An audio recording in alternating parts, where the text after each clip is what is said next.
Good morning. Good morning. Welcome to another episode of Jesus, Joan, and Journal. Today we are here. It's Monday, July the 7th. Yep, July the 7th. And this is week two of Jesus, Joan, and Journal. And week two, we're talking about the power of the pen.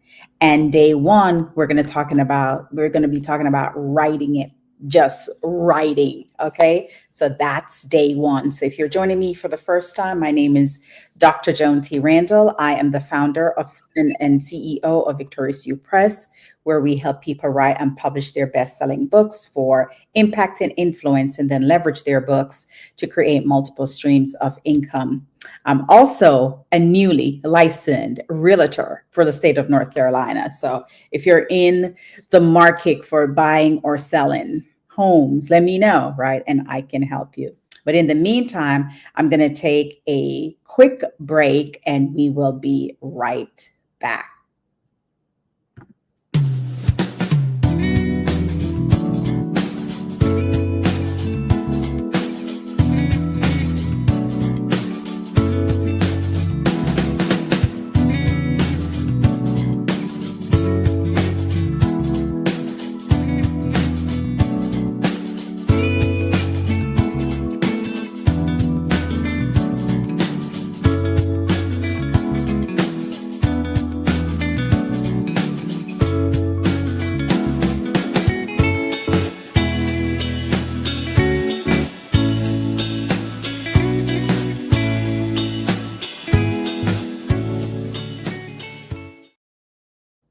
All right, welcome back. Welcome back. So, as you know, we are doing the summer series of Jesus, Joan, and Journal, and it's about legacy building for believers. So, we are focusing on believers, right, who know that they have something on the inside, whether it is purpose driven, whether it is a book, whether it is getting into real estate. It is about doing that thing, the things that you love, right?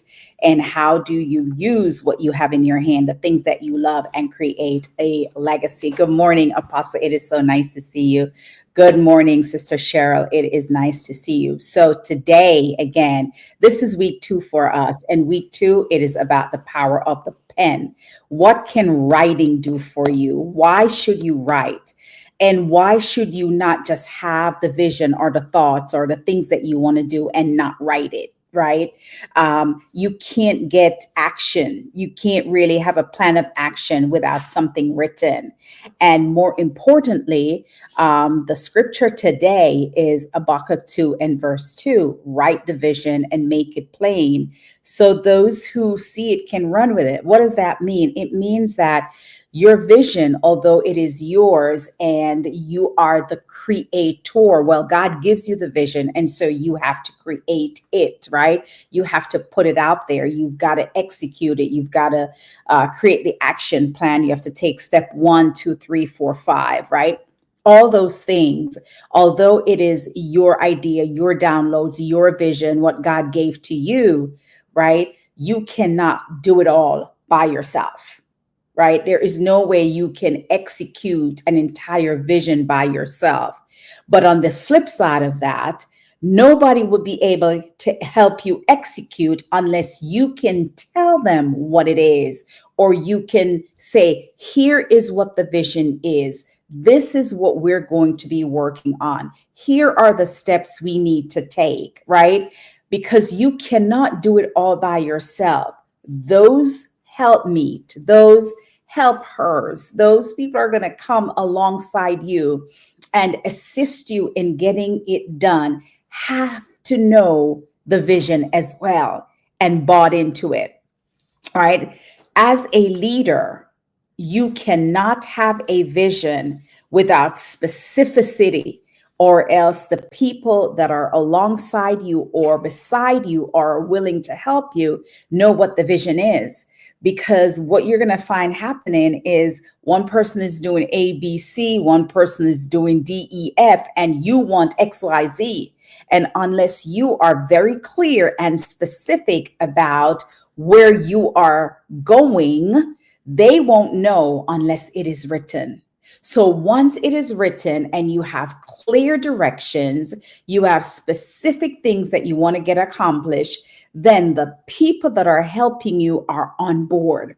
But you cannot have a vision without clear directions. And even if you have vision and clear directions, it needs to be documented in a way that somebody else can come alongside you and assist you. For those of us that are business owners, we have something called SOPs, right? In our business or our ministry or whatever we're doing that we want assistance with. And it's called standard operating procedures. And the standard operating procedures help those that are on your team to know exactly what to do, what steps to take, A, B, C, right? What are the steps that you need to take? And as business owners, every area of your business should have a standard operating procedure. What does that mean? If something happens to you and someone comes behind you, they need to know this is what I do first, second, third, fourth, fifth. And even that needs to be documented. For example, in Victorious You Press, we have standard operating procedures for everything that we do in the business. So whether it is a consultation, the team knows exactly what are the questions to ask for a consultation because we have an SOP for that. If we're doing an orientation with a new client who signed up to become a published author, the team knows exactly how to speak to the client about the orientation. What is the first thing, the second thing, the third thing, the fourth thing? When it comes on to the editing, the team knows exactly what to do when they get a manuscript. Step 1 is getting the manuscript, creating a file. Step 2 is identifying the editor that is going to edit the manuscript. Step 3, send the manuscript to the editor with certain instructions. Step 4, when the editing is done, it comes back. Step 5, when it comes back, what is next, right? So in every area of the business, there is the standard operating procedure so that people know exactly what is expected of them. If we don't have that, people will be confused, right?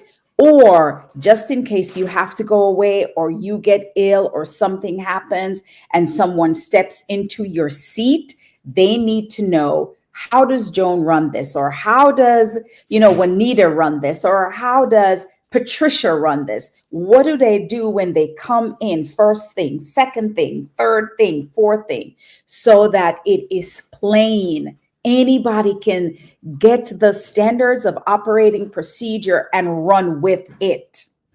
Same thing, right? Is writing it, is documenting it. And writing, when I talk about writing the vision and making it plain, it's not just about writing a book. Writing a book is just a part of the writing process, right? Writing things that you want to see happen. I hear my apostle talk about it all the time. People who have, assets. You have your home, you have your investments, you have this thing. Now you need a trust, right? A trust is a written document that lays out exactly what needs to happen with your assets if anything happens to you. It's a written document. It is a decree, right? It is a decree. It is a written document. And it's important to write. All right. So as I'm here this morning talking about writing, there's 3 things that I want you to think about as you think about building a legacy that will outlast you. That's the thing about legacy, right? Legacy is not necessarily money, because there's a whole bunch of us like that is not in the 2% of being billionaires, or not even in the 10% of being millionaires, or not even in the, the 25% of having money to leave, right? But what can you leave? What can you leave, right? There was this movie that was put out. It was based on a true story. I can't remember the name of the movie at this point, but the children literally found journals upon top of journals from their mother about her entire life. stacks of journals, and her kids found them after she passed away, read through the journals, wrote the book based on all of the journal entries of the mother. And that book ended up becoming a movie, right? The power of the pen, the power of writing, the power of leaving something, the power of documentation, the power of leaving who you are so somebody else can see it. I think back on my own family, and when I look at my grandmother, my maternal grandmother, which is my mother's mother, I have no idea of the life my grandmother lived. I really can't even go back to generation to find any information about my maternal, like, history, bloodline. Is like blank, right? On my paternal side, I am able to I know a little bit more because there was history with my generation leaving Britain, coming to Jamaica and all of that stuff. So it was easy for me to trace my paternal bloodline because of the history of the Faxters, right?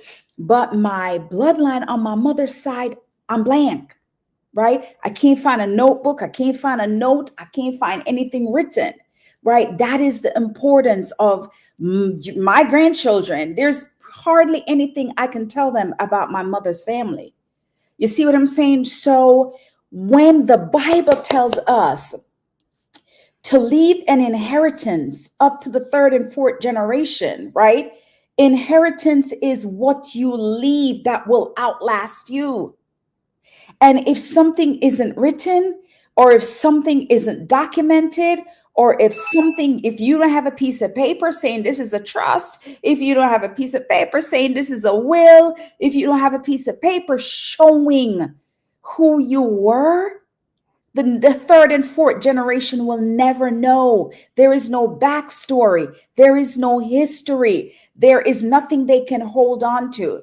Most often, behaviors and the way we operate and the way we act and the things we do, sometimes it stems from our bloodline. Sometimes it stems from our generation. Sometimes it stems from our history. But if you don't have something to fall back on to say, wow, I am like my great grandmother, or I am carrying this thing from my grandparents, like, you really don't know. And so you're wondering, am I the only one doing this, right? Am I the only one in my generation that has done this? Because you don't know, right? Well, if you're here this morning and you're listening to me, you own it. You own leaving that legacy. You own leaving that thing on paper. You own putting that trust in place. You own leaving a piece of paper with something, right? And if you want that to be able to stand up, as a document that has validity and that can last for generation, write it, publish it, take it and get it authorized, take it and get it, signed, right? So that you have something that you can leave as your legacy. So what I want you to think about is, what am I building right now? What am I building so that it will outlast me? What am I building so my children can see it? What am I building so my children's children can have it? That's what we're talking about. If you are a woman of God or a man of God or a believer, you cannot think that you can just come on earth and just be who you think you are supposed to be and leave earth without something. Without something, without a seed planted and a tree grown and said, my grandmother planted that tree. See what I'm saying? So there is something about the power of writing that is bigger than just the human, that is bigger than us. There is a spiritual mandate when it comes on to writing. There is a spiritual mandate when it comes on to taking a pen, putting it through your fingers and writing, or typing it, or speaking it, or leaving a document, or some type of documentation. There is a spiritual mandate. I want to say good morning to International Intercessor. Good morning, Sister Janet. Nice to see you. Good morning, Regina. Nice to see you. So there is a spiritual mandate. And so I want to just share a few takeaways with you today, right? I want to share a few takeaways with you today. And I'm going to bring this to the screen. And I'm going to see if I can make myself a little bit bigger here. I don't know. It's not as big. So let me use this one. I can always reduce myself. There's no big deal. Give me a second here. I'm trying to navigate this.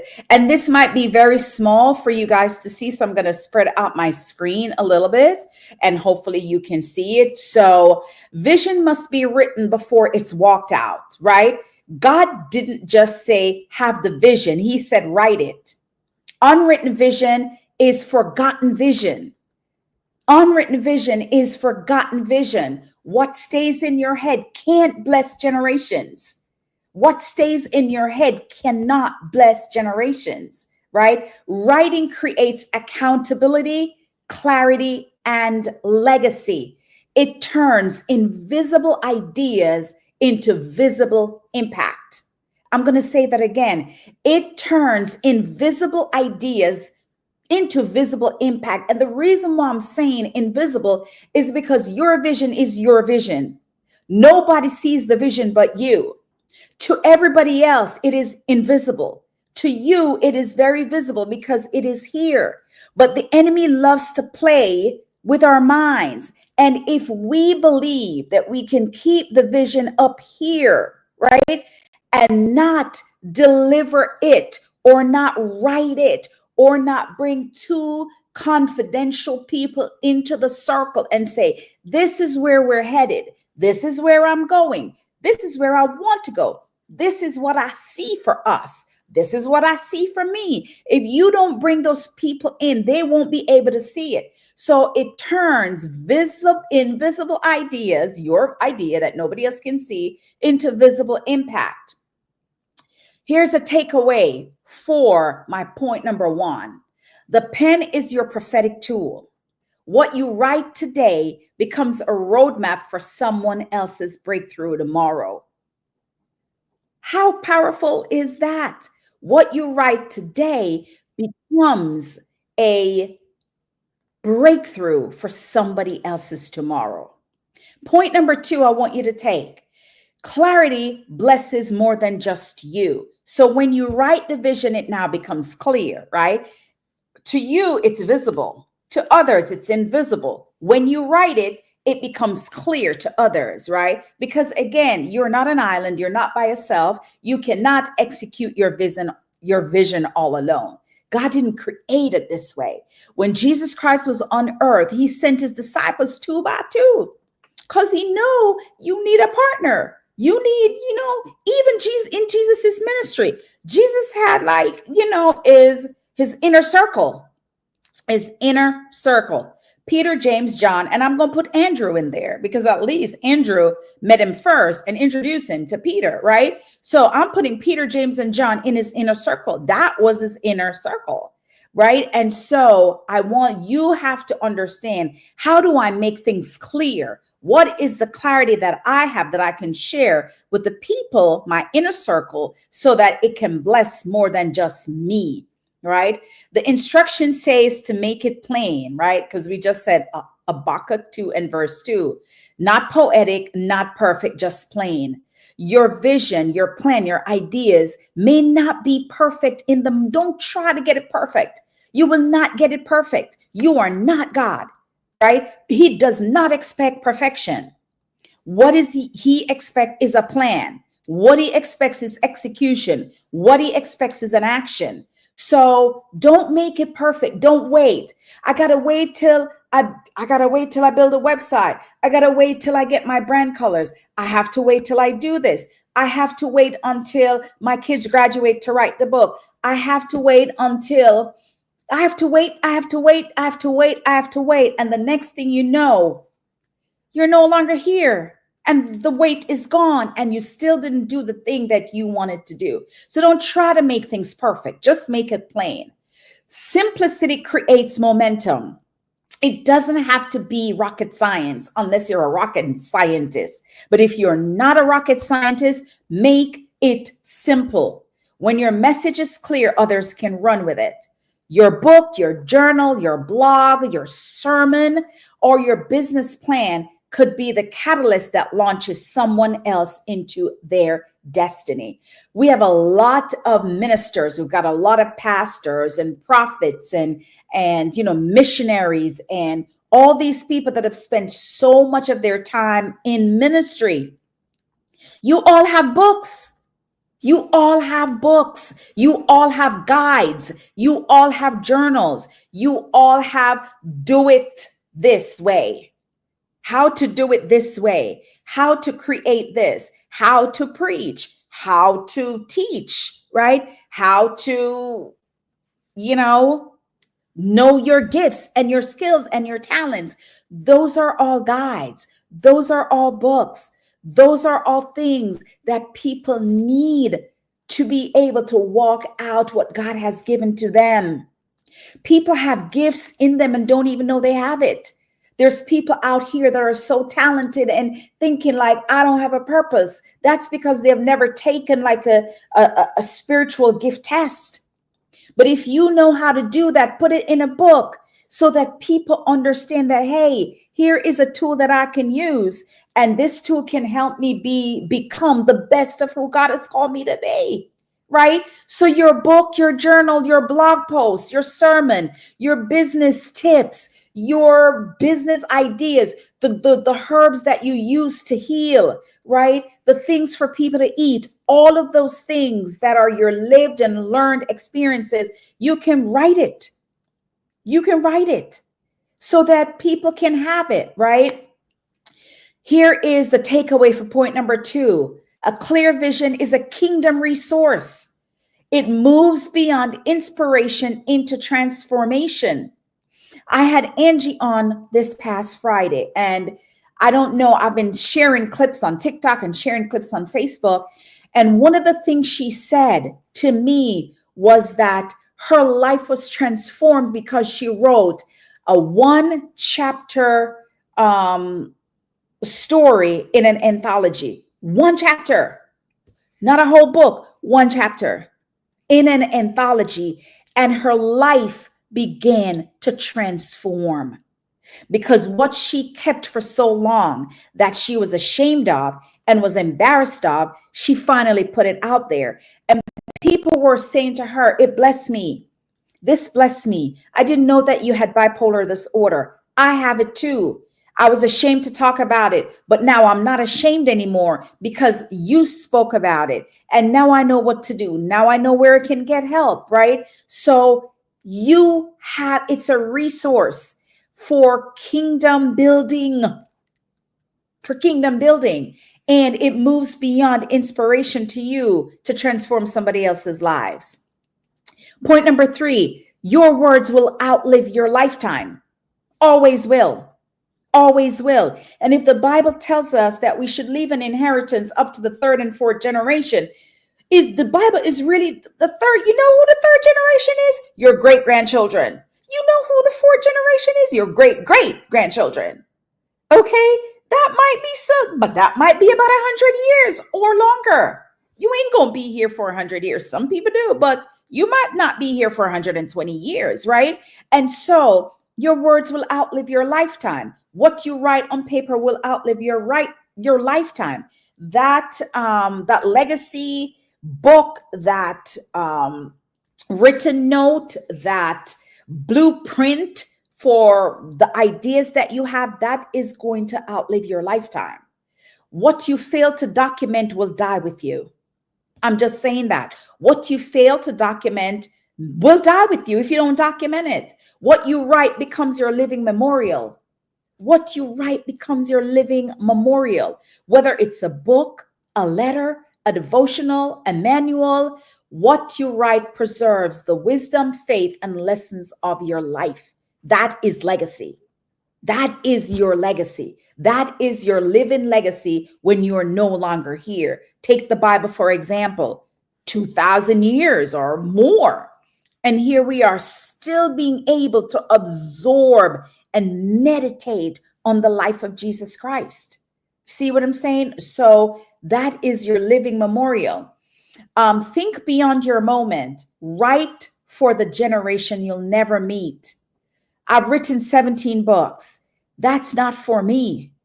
That's not for me. It is for Izzy's grandchildren, right? My youngest grandchild is Izzy. Izzy's grandchildren. That's the fourth generation, right? And Izzy great grandchildren will never know me, but I will live on through those words. And the same thing with you, for all of you who have books or have written something. Your grandchildren's grandchildren will know who you are, will know about you, because what you write today is for the generation you will never meet, right? Your story is sacred.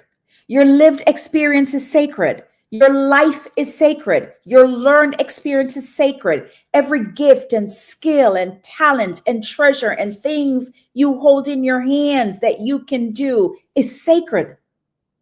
Don't underestimate the power of putting it on paper. Stop procrastinating. Stop waiting. Stop living in a today world with worry and anxiety and depression and doubt and fear and uncertainty, and living on, on this fishing line where you don't know if you're going to go right or left, right? And even if you find yourself in that space, write what you feel, write what is going on the inside. Again, there's a powerful transformation that happens when you use the pen to write. Write how you're feeling. Write what is happening. Write what is in your mind. Write it down. Because I'm telling you, even that activity will healing starts to take place. Transformation starts to take place. There's a spiritual activity. There's a spiritual transformation that happens when you write, right? So don't underestimate the power of putting pen to paper. And here's a declaration that I want you to have this morning. The declaration that I want you to write. And if you're watching me this morning, right, you may not have a pen to write. You may be driving. You might be just, doing other things while you're listening to me. Take a moment to stop and just write this down. Right? Here's your declaration for today. I will write what God has shown me. My words are legacy. My vision will bless generations. I will write with clarity, purpose, and obedience. That's the word, obedience. Writing is being obedient. And don't tell me that you can't write. Because if you're here today, you had to fill out an application for a job, you had to write a resume, you had to take a class of some sort to get your GED. Don't tell me that you cannot write. People always say this to me. I'm not an author. Yes, you are. Yes, you are. If I speak with you and you can tell me a story or an experience you have had, the same way you speak to me about your experience, just put it on a piece of paper. Joan, this is what I went through. This is what happened to me. Yeah, just put it down. Just write it down. Or take your phone and just record it in your phone. And then just, you'll see the words going across the screen as you're speaking. Yeah, it's writing it for you because we have all these, devices now, technology, right? So you might be lazy to write. Speak it in your phone. The phone transcribes it. Print it out. There you go. You just wrote. You are a writer. So when people say, oh, I can't write, I'm not an author, that's not true. That is not true. Right? An author is someone who just writes what they experience. A writer is someone who just writes, right? It's no big, special thing with no degree for you to be an author. Absolutely not. So just stop thinking that way and just thinking about, let me write what I've experienced. Let me just write what my thing was. It's obedient. It's your obedience to God, right? So Couple things before I end today. One, here's my prompt. So I just gave you a declaration. The declaration is what I want you to speak through the rest of the day. I will write what God has shown me. My words are my legacy. My vision will bless generation, and I will write with clarity, purpose, and obedience. And for your journal prompt today, this is what I want you to think about, right? What vision has God given you that you have delayed writing down? You know, sometimes you wake up in the morning and you get this, oh my God, I have this download. Did you write it down? I have this dream that is so, did you write your dream down? Right? What steps can you take this week to make it plain? What steps can you take this week to make these things plain? Right? It is very important. It is very important. Good morning, Sister Esconda. Hey, Minister Hope, nice to see you. Pastor Lexi, Elder Lexi, it is great to see you. I love that Cheryl says writing solidifies the blueprint. Writing solidifies the blueprint. Listen, I want to share one more thing with you, right? And I would be remiss if I didn't speak about this. And I want you to share this broadcast because this is very important to me. I have been with I Believe God Ministries International since 2020 when I was ordained as an elder. And all my life, my desire was to understand the biblical scripture, understand what I read in the Bible, and not just rely on what I was told. And I had a desire to know God in an intimate way, a desire to just meditate like on the word of God. This desire just was in the depth of my soul. And when I met Apostle Juanita Corey Jackson, God sent her to me. I was waiting for her because I'd been to all different kind of churches all my life. I love God from I was a baby. I remember the first time I accepted Christ on my own. There was a tent meeting, and I went to the tent meeting by myself. Nobody would come with me, not my brother, my sister, my mom, nor my dad. And I went to this tent meeting. I had to be about 15 or something like that, old enough to know that I needed to have this deeper spiritual connection with God. And I went to the tent meeting and I was sitting there and I was listening to the pastor and I was drawn, just drawn. It was like something came and picked me up and walked me down to the altar. I had no idea what I was doing. I don't remember walking of my own, but something drug me to the altar. And here I am standing in front of the altar, ready to give my life to Christ. And I did. And I got baptized.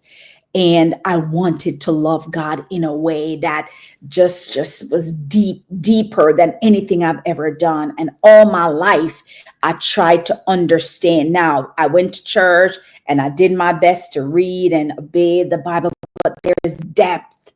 There's depth to understanding this love of God for yourself and understand getting the revelation for yourself. There's nothing greater than being able to read the Bible and all of a sudden it's like the Holy Spirit shifts you and said, look at this a different way. Right. And so when I met her, God had sent her to give me what I had desired. See, here's the thing. That's what God does. When you yearn and when you believe and when you desire to be closer to him, he will send the person that will get you there. And that was Juanita Corey Jackson for me, my apostle and my pastor. And since I've been with this ministry, my depth of understanding, and I'm still a babe. I'm still a babe. I'm nowhere close to where I can go. But I have such a deeper understanding of the scripture and the Bible. Every Thursday night, we have these incredible Bible study. You don't have to be a part of I Believe God Ministry to be a part of our Ignite Bible Academy. I'm telling you, there is nothing like it, nothing like it. And so even if you don't have a church home, even if you have a church home, even if you've never gone into a church, I want to invite you to do Bible study with us on Thursday nights, right? And so, look at that. Look at that. Oh my goodness, where did that come from, right? So I want to bring to the stage, this invitation for Ignite, I want to invite you. If you're listening to me this morning, and if you're watching the replay anytime, today, tomorrow, next week, next month, you are still invited to be a part of I Believe God Ministries Ignite Bible Study Series. We just finished Revelation, right? And when I tell you, I am so confident and secure and don't have a shred of worry about what is going on in the world because of what we just came out of for like the last 3 months studying the book of Revelation, right? And here we are again. We're going to be doing things again in some unique way at the Ignite Bible Academy. So join me every Thursday.